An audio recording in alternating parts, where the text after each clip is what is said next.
ఏంటి శ్రీకృష్ణదేవరాయల రాజుల కాలంలో సెనానిమిర్ జుమ్లా అనే రాజును గుడిలో రహస్యంగా దాచినటువంటి జైలు ఇదేనా? నిజమండి. నెల్లూరు జిల్లాలో ఉన్న ఈ ఉదయగిరి కోటకు దాదాపు 1000 ఏళ్ల చరిత్ర కలిగి ఉంది. పల్లవులు, చోళులు, విజయనగర రాజులు, రావెళ్ల కమ్మ నాయకులు, ఢిల్లీ సుల్తాన్లు ఈ కోటను పాలించారు. చోళుల తర్వాత పల్లవ రాజులు పాలించారని జయదేవుని శాసనాన్ని బట్టి తెలుస్తుంది. 1235వ సంవత్సరంలో ఈ ప్రాంతం కాకతీయుల వశమైపోయింది. 1540వ సంవత్సరంలో రాయల అల్లుడు అసీయ రామరాయలు ఉదయగిరి కోట పాలకుడైన రాజు 1579లో గోల్కొండ సెనానిమిర్ అనే జుమ్లా రాజును ఈ రహస్యమైనటువంటి గదిలో బంధించాడు.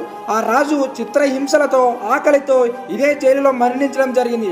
మరణించిన తర్వాత గోల్కొండ సెనానిమిర్ వారి సైన్యంతో వచ్చి ఇక్కడున్న రాఘవేంద్ర దేవాలయం కూల్చేశారు. డెకాన్ దొర కలెక్టర్ గా ఉన్నప్పుడు రాజమహల్ సమీపంలో అద్దాల మేడను ఇంకా అనేక భవనాలను నిర్మించడం జరిగింది. సబ్స్క్రైబ్ చేసుకోండి మామ.